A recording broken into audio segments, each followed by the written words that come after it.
Hello বন্ধুরা, কেমন আছো সবাই? গল্পঘড়ি চ্যানেলে হিমু রিমান্ডে উপন্যাসের শেষ পর্ব নিয়ে আবারও হাজির হয়েছি তোমাদের সামনে। গল্প নিয়ে তোমাদের সাথে আছি আমি ইজি। বন্ধুরা, গল্পঘড়ি চ্যানেলে এই প্রথমবারের মতো আমরা পড়লাম তোমাদের পছন্দের উপন্যাস। তোমরা যদি এভাবেই তোমাদের পছন্দের উপন্যাস কিংবা গল্প আমাদেরকে সাজেস্ট করো, তাহলে আমরা সেভাবেই গল্পগুলোকে সাজাতে পারি। গল্পঘড়ি চ্যানেলটি তৈরি হয়েছে তোমাদের জন্য এবং তোমাদের পছন্দ অনুযায়ী আমরা গল্পঘড়িকে সাজাতে চেষ্টা করছি। আশা করছি এই চেষ্টাতে আমাদের সব বন্ধুদেরকে আমরা সাথে পাবো। যাই হোক, শুরু করতে যাচ্ছি প্রখ্যাত সাহিত্যবিদ এবং আমাদের সবার প্রিয় লেখক হুমায়ুন আহমেদের লেখা হিমু সিরিজের অসম্ভব মজার একটি উপন্যাস হিমু রিমান্ডে। রইল শেষ পর্ব। আনন্দে হাবিব ভাইয়ের মাথা মোটামুটি খারাপই হয়েছে বলা যেতে পারে। ডাক্তার আল্ট্রাসোনোগ্রাফি করে বলেছে তার স্ত্রীর যমজ বাচ্চা, ডাবল ফিটাস, পরিষ্কার দেখা যাচ্ছে। খবর শোনার পর থেকে তিনি উপহার বিলাতে শুরু করেছেন। যমজ উপহার, যাকে পাঞ্জাবি দিচ্ছেন একই রকম দুটো পাঞ্জাবি, যে শাড়ি পাচ্ছে সেও একই শাড়ি দুটো পাচ্ছে।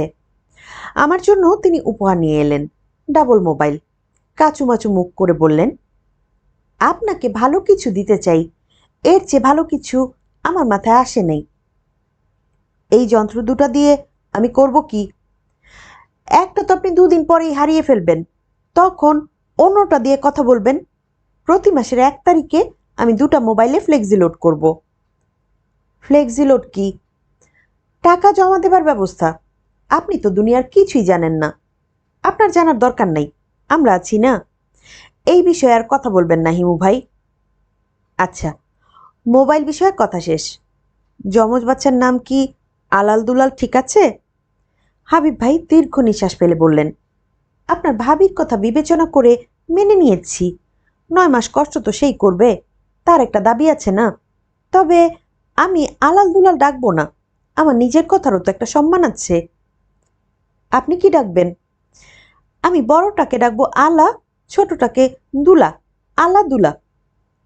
আলা দুলাও ভালো নাম, নামের মধ্যেই আদর টের পাওয়া যায়। আমি আদর একেবারেই দিব না, আদরে সন্তান নষ্ট হয়। আদর যা দিবার আপনার ভাবি দিবে, আমি শাসনে রাখবো। শাসনে তো রাখতে পারবেন না, আপনার 2 বাচ্চা এক মুহূর্তের জন্য আপনাকে ছাড়বে না, 2 জন 2 হাত ধরে থাকবে। আপনি যখন বলেছেন তখন ঘটনা যেইটাই ঘটবে তা জানি। ব্যবসা বাণিজ্য আমার লাটে উঠবে, 2 ভাই নিশ্চয়ই আমার সঙ্গে দোকানে গিয়ে বসে থাকবে।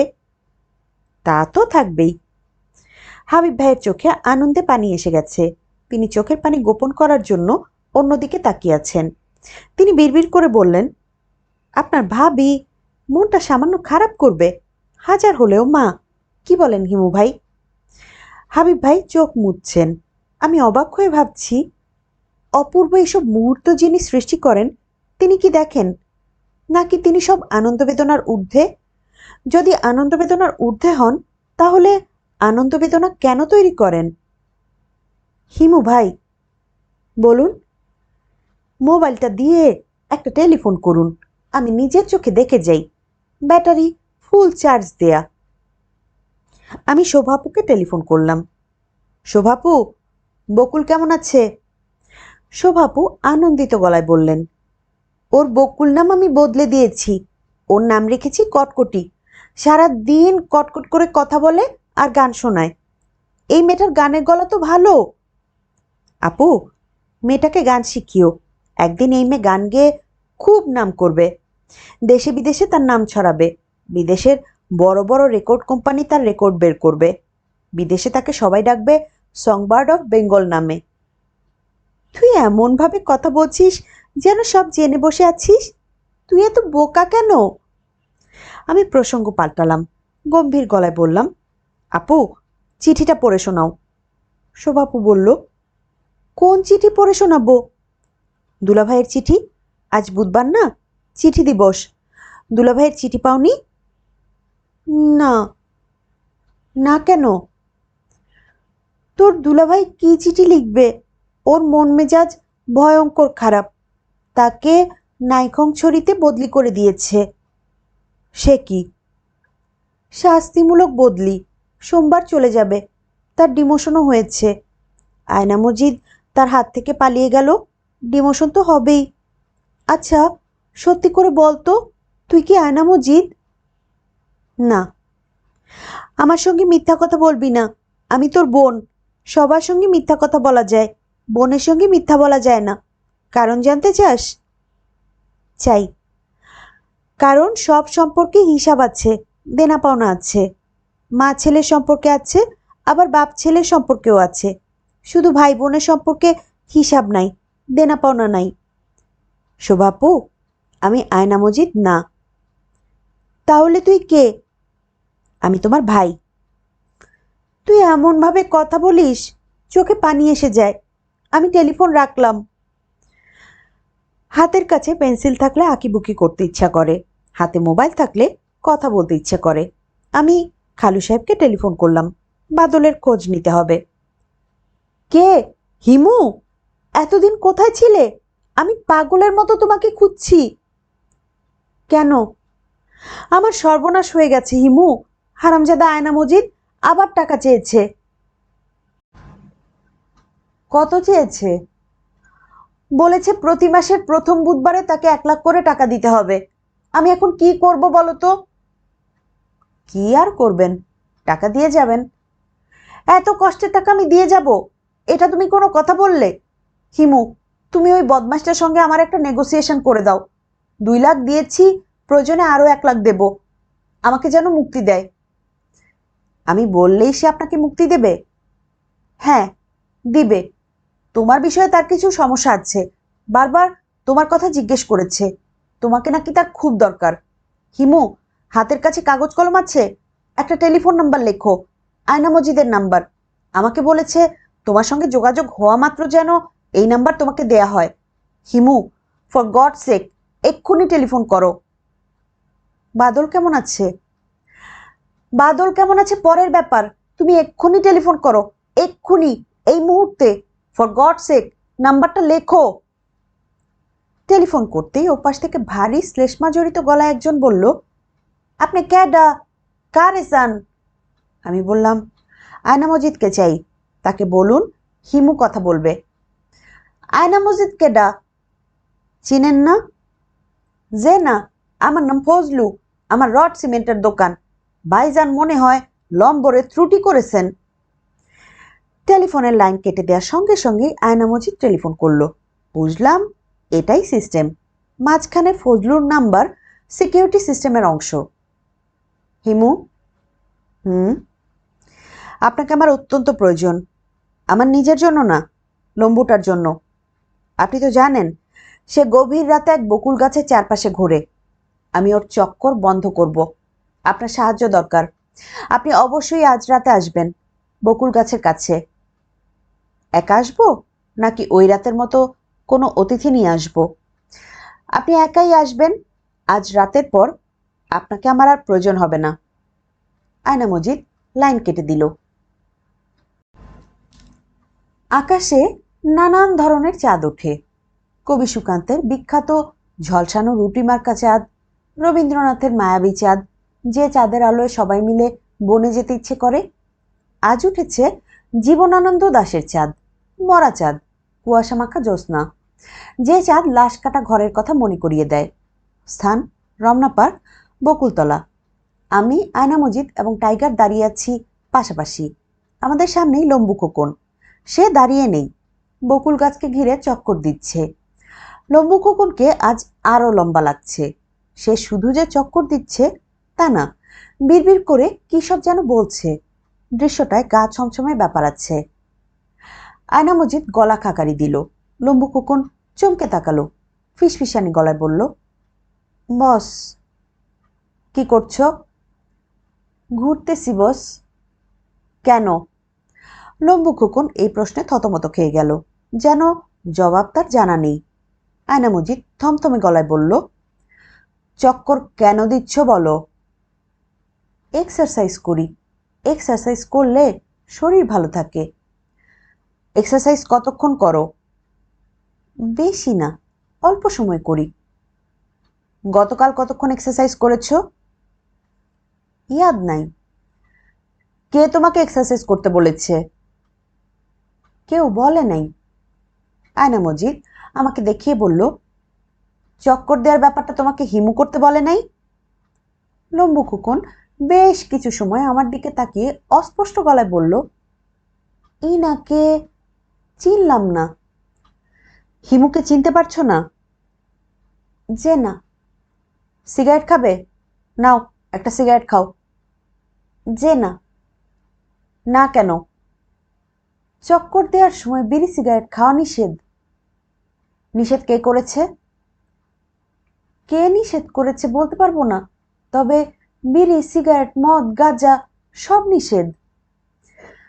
তোমার যে মাথা খারাপ হয়ে গেছে এটা জানো? যে না। আমি এসেছি তোমার মাথা ঠিক করতে। জি আচ্ছা। লম্বু খোকন জি আচ্ছা বলে হাঁটতে শুরু করেছে। টাইগার তাকে অনুসরণ করছে। রহস্যময় দৃশ্য। লম্বু খোকন বিড়বিড় করছে, কুকুরটাও তার মতোই ঘরঘর করছে। আয়না মজিদ সিগারেট ধরালো। সিগারেট তার বাঁ হাতে, ডান হাত প্যান্টের পকেটে ঢুকানো। হিমু, বলুন। তুমি ঝামেলা তৈরি করেছ, খোকনকে পুরোপুরি কবজা করেছ, আমাকেও কবজা করার চেষ্টা করছো। আমার বাঁ হাতে সিগারেট, ডান হাতে কি বলো? ডান হাতে পিস্তল। গুড। আয়না মজিদ যেহেতু তুমিতে নেমে এসেছে, আমিও তুমিতে নামলাম।